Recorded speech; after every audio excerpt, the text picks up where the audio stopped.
ocean wave is the seabird's kingdom.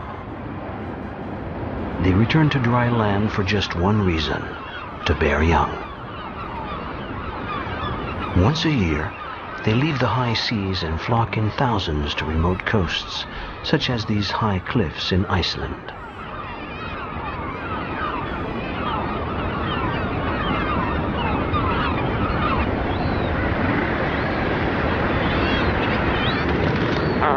The cute little Atlantic puffin, come spring, masquerades as a seafaring parrot. At normal times, its gaudy beak is small and black, but in the courting season, it puts on its brightest colors. This is the puffin's Sunday best, its courting suit.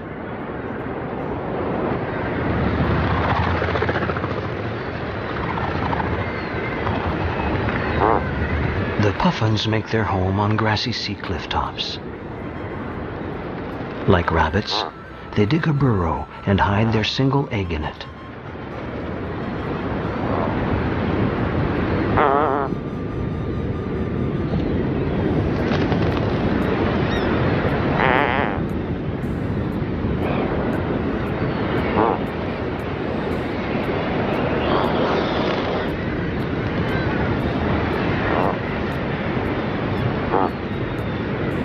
The puffins come back from fishing with bristling, shiny mustaches. They are the only birds that can catch so many fish in their beaks at once, sometimes up to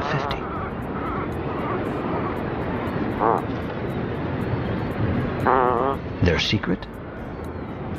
They wedge their prey between their tongue and their upper beak, saving the lower beak to catch more fish, so no need to fly back to the nest.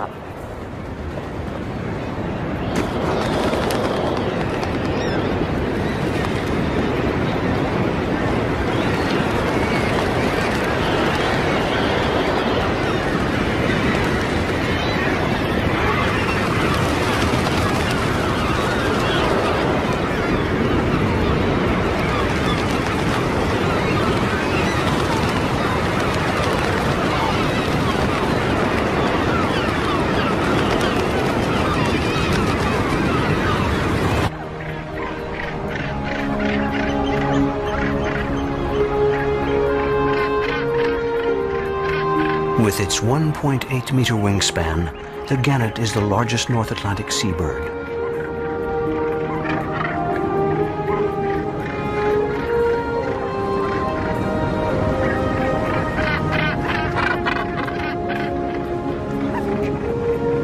Its beak is fearsome.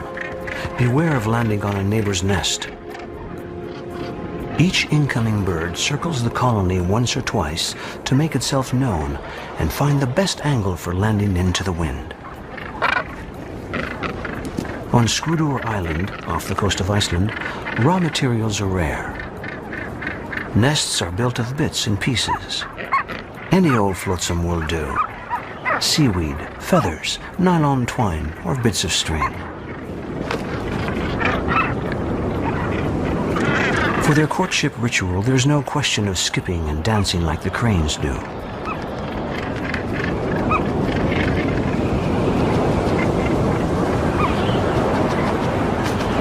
So the gannets invented the motionless dance. Whenever they meet, they perform the same ritual.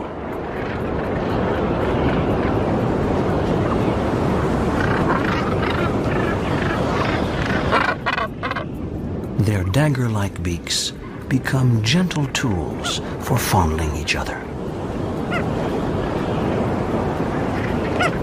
Courtships can last for over 2 years, but once a couple is formed, it's for life, for 20 years.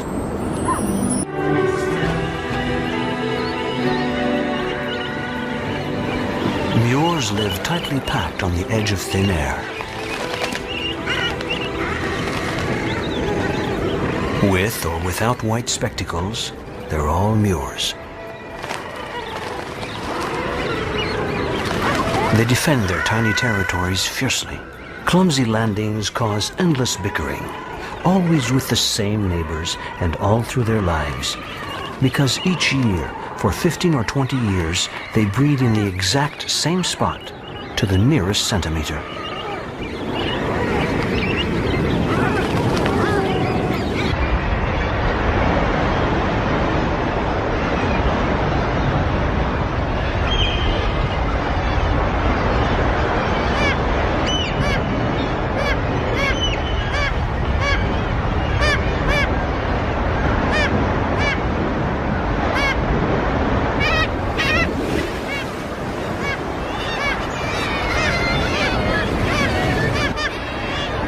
An ace at aerobatics, the black-legged kittiwake raises 2 chicks a year.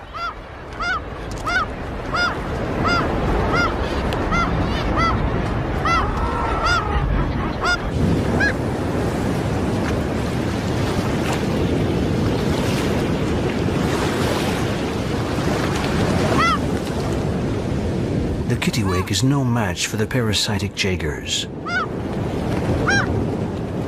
They harass it mercilessly to make it cough up its catch.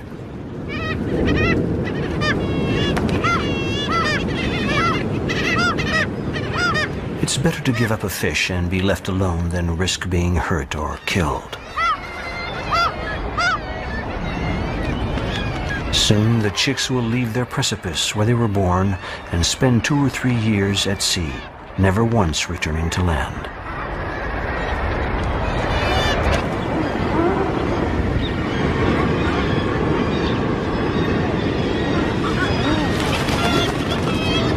The Muir doesn't have the puffin's skill.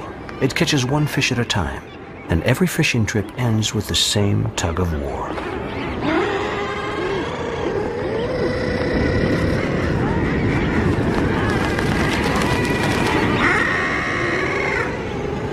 To feed its young, the Muir endlessly has to fly back and forth between the ocean and the cliff. Its wings are barely long enough to keep it airborne. They are more like flippers. In fact, it's underwater that the Muir flies the best.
Summer nights are very short in Iceland.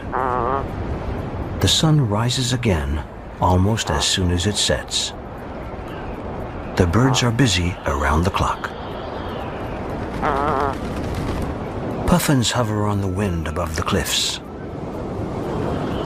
On the coast of France, this was their doom.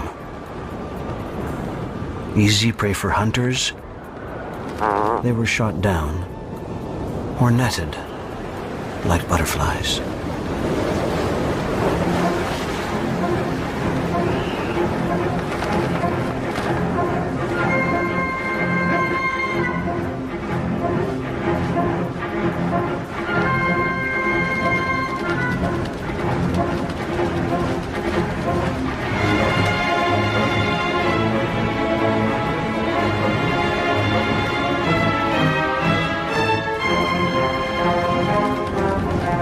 Squaws are pirates that prey on the weak, the puffins. The name of the game is steal the fish.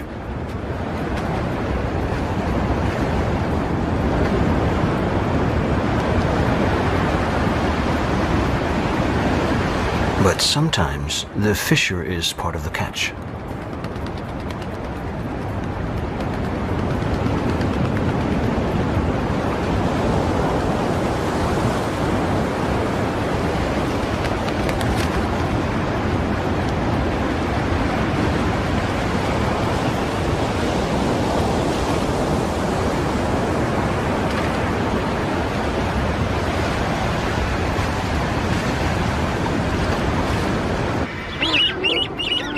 This Muir chick is 3 weeks old. All it has is its gray and white down. It's never learned to fly, but still, its time has come to leave the colony.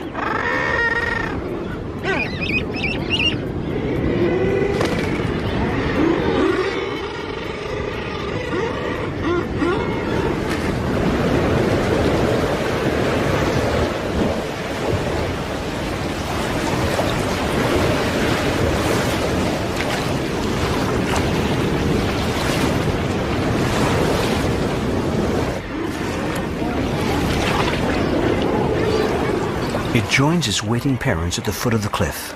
It will finish growing up at sea. That's where it will learn to fish and fly. But even once it can fly, the young Muir spends most of its time just bobbing along on the current. It's the primary victim of oil slicks. On December 12, 1999, the tanker Erica ran ashore off Brittany, France. 200,000 birds died. 80% of them were Muirs.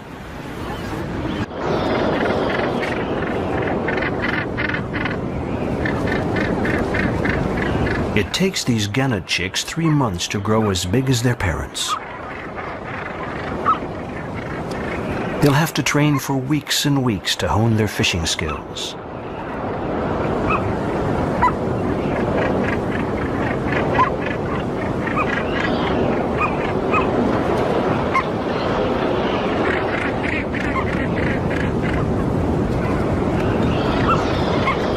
Their plumage will stay dark until they're 4 to 6 years old, when it's time for them to start a family.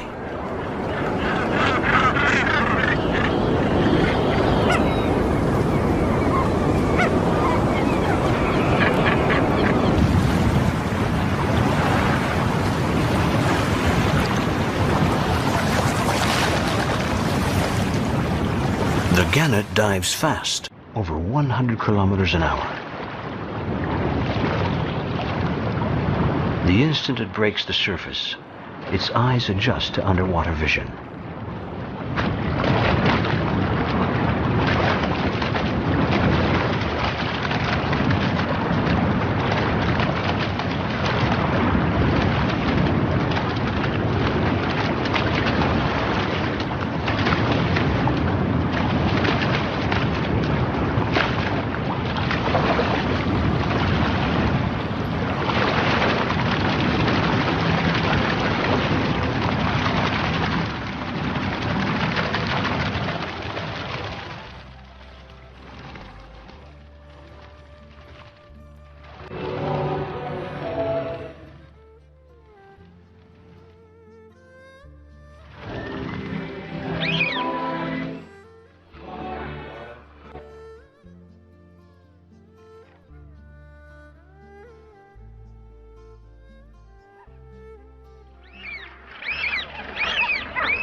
This gannet must have a charmed life. How did it escape from a net with just a blue necklace to show for it? Hundreds of seabirds drown every day, tangled up in fishing nets.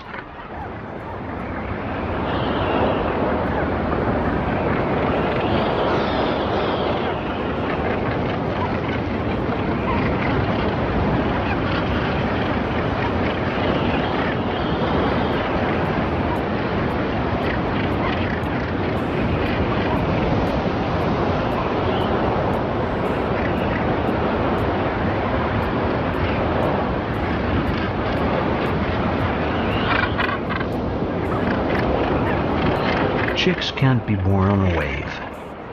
That's why the birds came to dry land. Soon, they'll fly back out to sea. And the island will be left to the crashing waves and howling wind.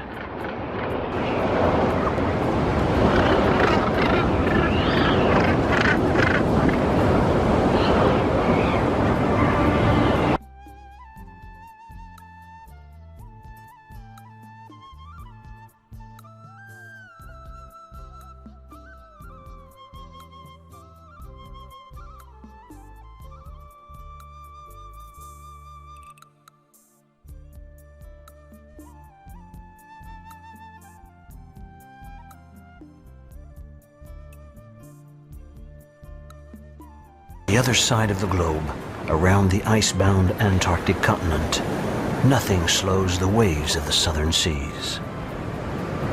A few chunks of rock emerge here and there between the roaring 40s and the howling 50s.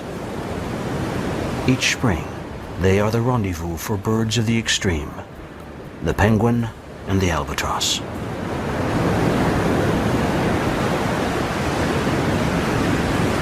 The young albatross spends 5 years all alone on the open sea before returning to land for the first time.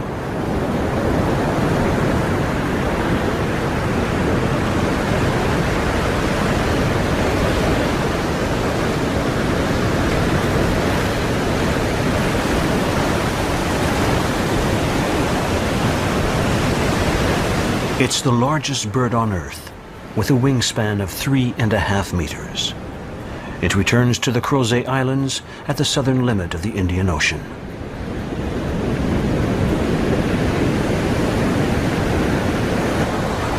During its years of wandering, the young albatross has already flown hundreds and hundreds of thousands of kilometers, equal to several times around the world. The first time it returns to the isle of his birth is to find a fiancée.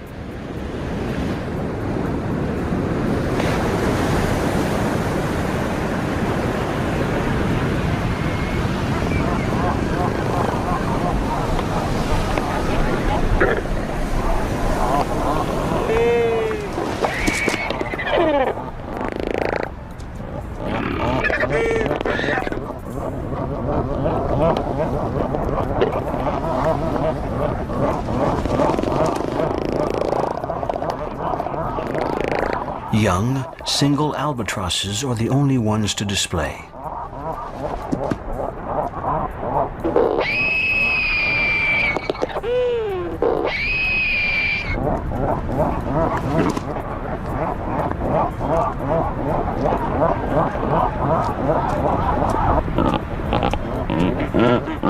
They will go on courting for 3 or 4 years until they find the right mate for the rest of their life. When a couple gets together, it's for 60 or 70 years. An albatross lives for as long as a human being.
Albatrosses do not actually spend much time together. When one is out fishing, the other is on the nest. They swap roles every 2 weeks to sit on the egg and later take care of the chick.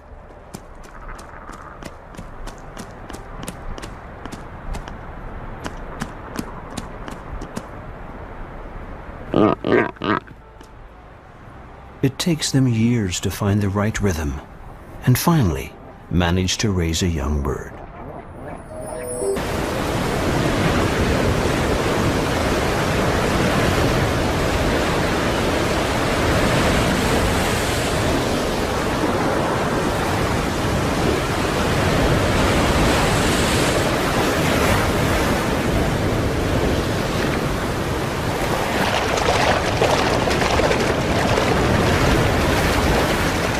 These animals diving through the waves are not fish or dolphins. They're birds, penguins. Eons ago, they traded the art of flying for that of high-speed swimming. Sleek as torpedoes, they cover thousands of kilometers each year.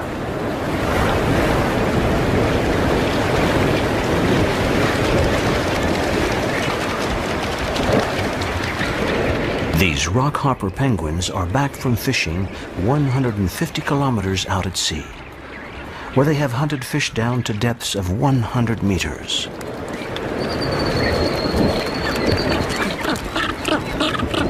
Their chicks are waiting for them at the top of this island in the Falklands, east of Patagonia. It's a peaceful place, once you get up there.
The chicks' growth is spectacular.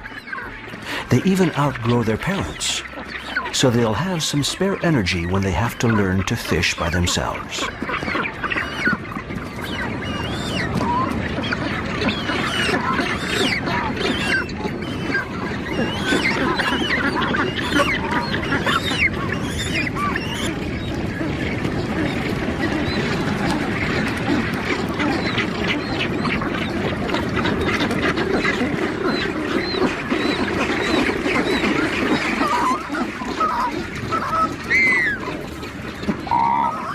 Like the penguin, the blue-eyed cormorant feeds its young by regurgitating an oily pulp of fish, rich in fats and proteins.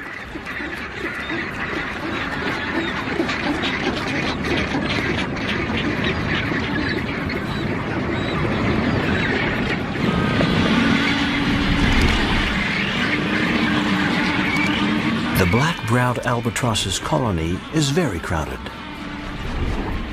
but fairly calm.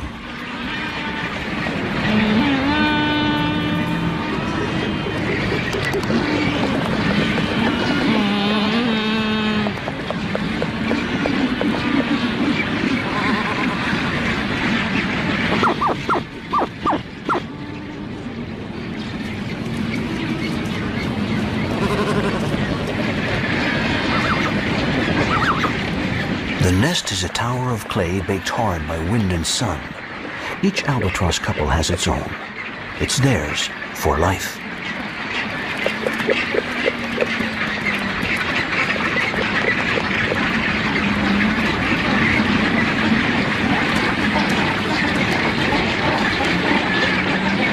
Such crowds are bound to catch the beady eye of predators, such as the caracara and the great squaw.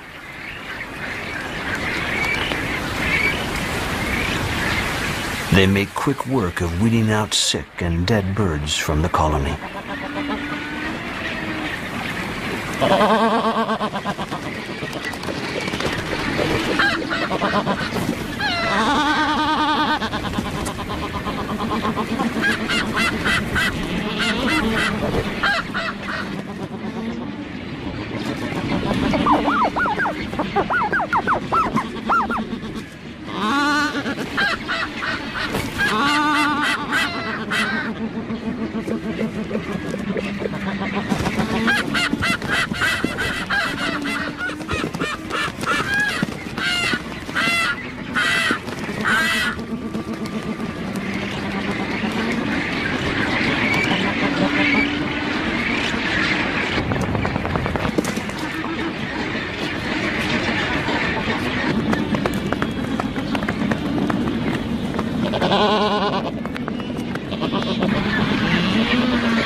Albatrosses need a strong wind to take off. Otherwise, getting airborne can be tricky.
The light-mantled albatross nests right on the edge of the cliff.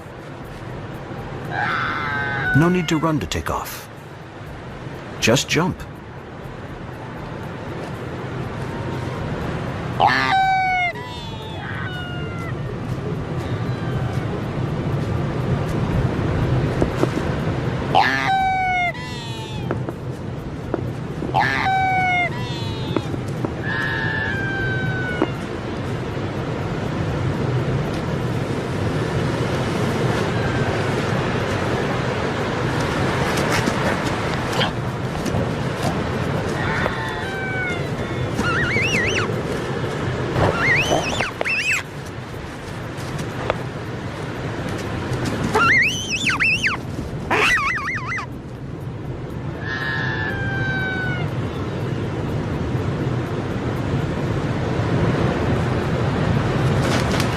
Ground space is limited. Flying together for the light-mantled albatross is their wedding dance.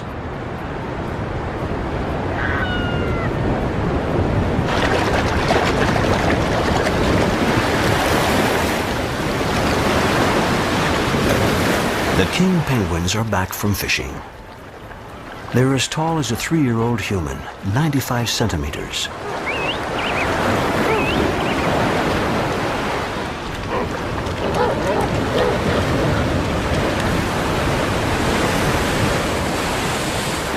Problem number 1, how to find your own mate in the throng of lookalikes massed on this beach in the Crozet Islands.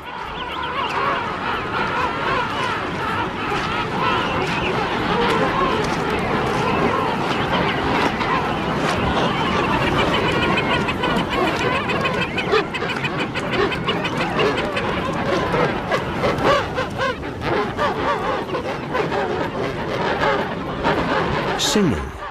That's how king penguins find one another in the deafening din of the colony.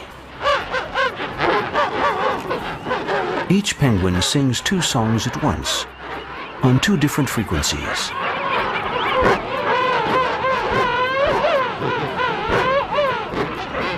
It's a unique identity tag, even better than human fingerprinting. Even so, it can take a little while to meet up.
The king penguin's feathers are so short and dense that the first explorers thought they were covered in scales, like reptiles.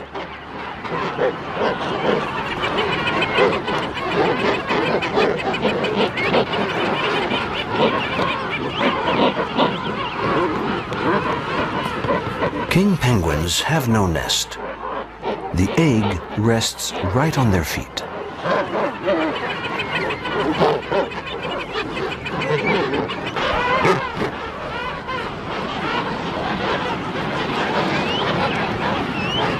Raising the chick takes more than a year. To feed it, the parents go back and forth endlessly between the fishing grounds and the colony. The egg-laying season lasts nearly 4 months. Newly hatched chicks rub shoulders with stronger youngsters.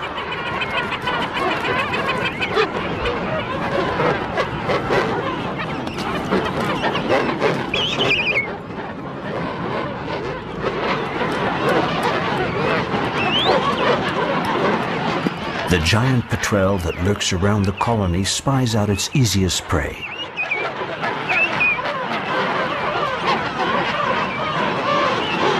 The youngsters, now losing their down, hold no attraction. They're already too big.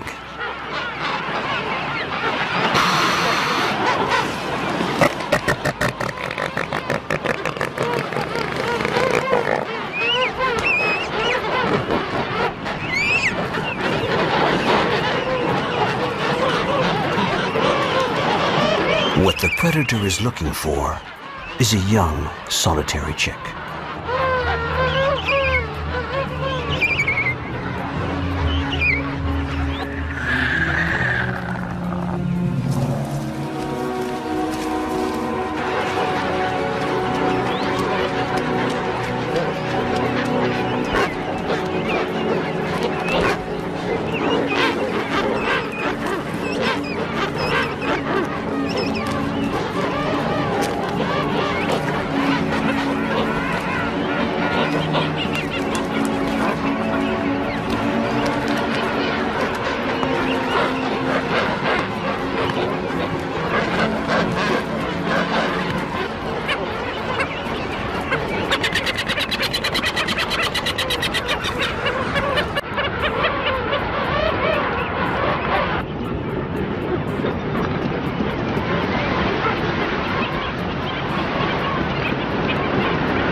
Every day when they're raising their chicks, the rockhopper penguins go fishing.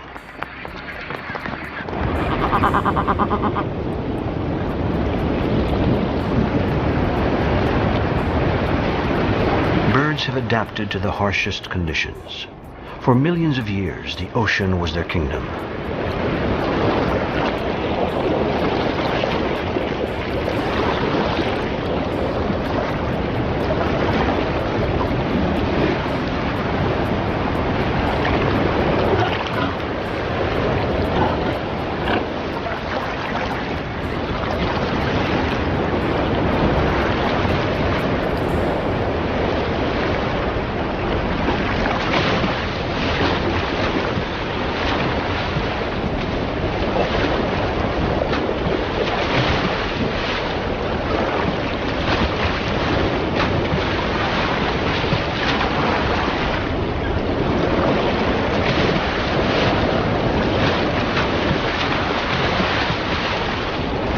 Now, even deep in the heart of hidden seas, the environment is changing at lightning speed.